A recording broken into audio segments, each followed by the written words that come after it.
What was Godzilla's most impressive high IQ moment? And how could a monumental feat like this go wrong?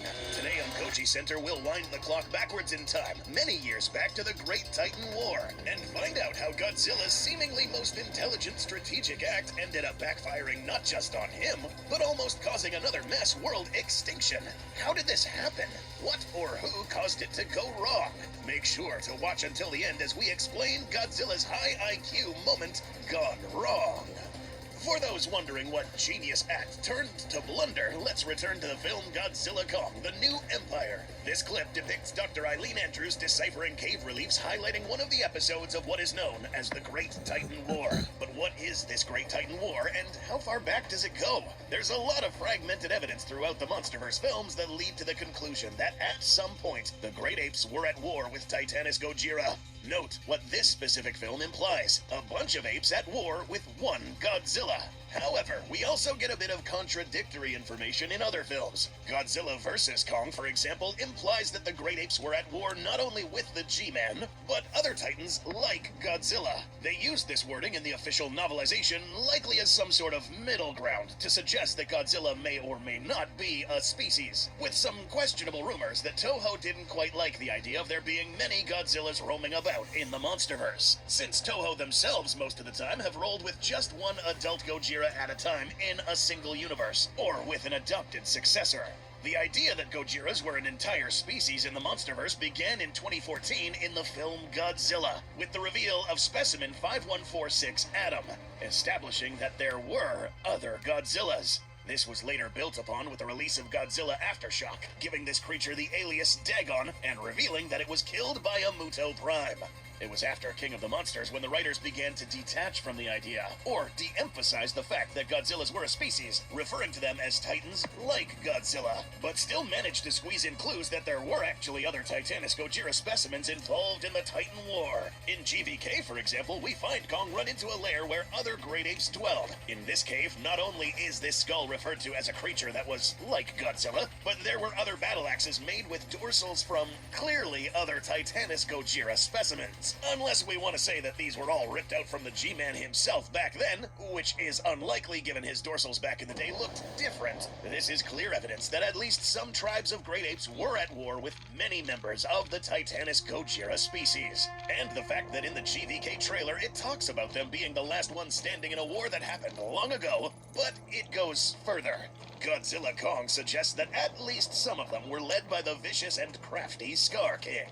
Now, does this mean that there were other great ape tribes in other areas of the Hollow Earth battling it out with other Gojiras? Debatable, and perhaps we'll never find out. But what is 100% confirmed is that Scar King and Godzilla had some beef. Now let's return to this IQ moment we've all been waiting to hear about. Eileen Andrews, who was gracious enough to translate a few etched shapes into a synopsis, tells us that the great apes at some point were defenders of mankind, until one of them, the Scar King, rose to power and expressed a desire to conquer the surface world. But in order to do that, he had to take out the ones who keep things in check. At the time, it was Godzilla, leading his tribe, implying that there were probably other tribes. This specific group, led by Scar King, waged war against the G-Man. The plan being that after Godzilla was neutralized, the great apes would be clear to conquer the surface world. Or, well, try at least. Eileen tells us that after a great battle with the apes, Godzilla was almost destroyed, so he had to resort to other methods. Real quick, are you enjoying this video? Lowe's knows doing it yourself only works if your tools work too. So save on Craftsman tools, designed to... Hit subscribe to not miss any more MonsterVerse content. Go check out our merch and hit join so you can watch our videos early and take part in member-exclusive contests and win big prizes. Alright, that's it. So, the other methods that Godzilla had to resort to turned out to be initially quite genius. Godzilla, seeing that the apes were positioned in a certain part of Hollow Earth, that being the subterranean realm, found this opportunity to trap them inside. With his atomic breath, Godzilla collapsed the cave entrance, sealing the apes inside. His plan, not just to keep them contained, but to let them die in there. Some of you know where this is going. Putting two and two together, we can come up with a theory, figuring out why Godzilla chose to trap them in this realm. Now, containing them in Hollow Earth jail was already genius in its own right, but what makes this strategy even more remarkable is who these apes were trapped with. That's right, Shimo had to be also in this subterranean realm, and the apes had nowhere to escape. And it's very likely that Godzilla knew this all along.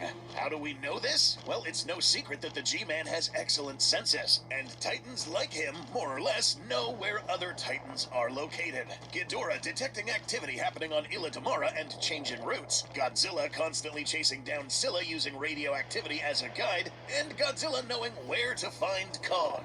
Just a few examples of how Titans are able to detect the presence of another Titan, and Shimo would be something very hard to miss for someone like Godzilla. Upon sealing the cave, Godzilla would leave the apes at the mercy of Titanus Shimo, the world-ending titan with abilities to cause an entire ice age and freeze continents in an alarmingly short amount of time, with the book even implying that Godzilla already knew very well what Shimo was capable of, that being because it was hinted that Shimo was the one who froze Ghidorah.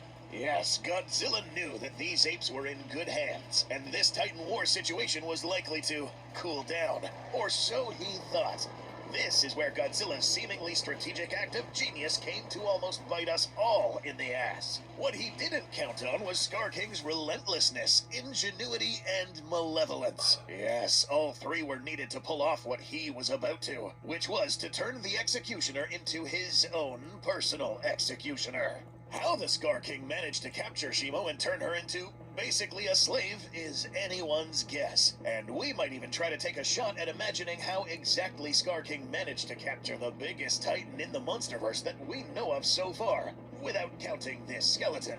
What we can almost be certain of is that many of these apes were forced to throw themselves in the line of fire, or ice, in order to overwhelm Shimo with sheer numbers. Many would have perished, and perhaps it took several tries to finally subdue the Ice Titan, saying a lot about how ruthless Scar King was, with his army choosing to face possible certain death versus Shimo instead of facing Scar King's wrath.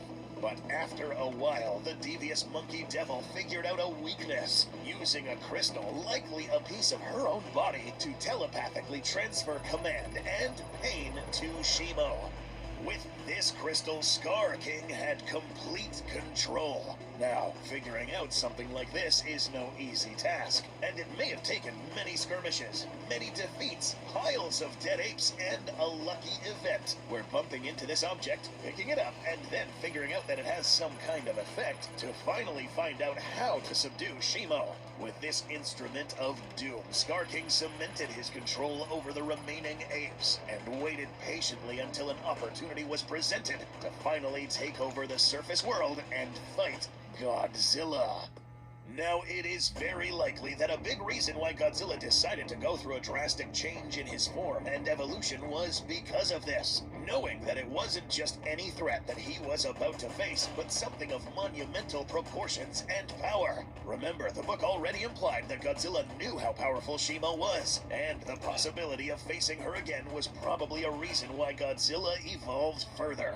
That and the fact that he probably knew that the same tribe of apes that almost destroyed him were at it again.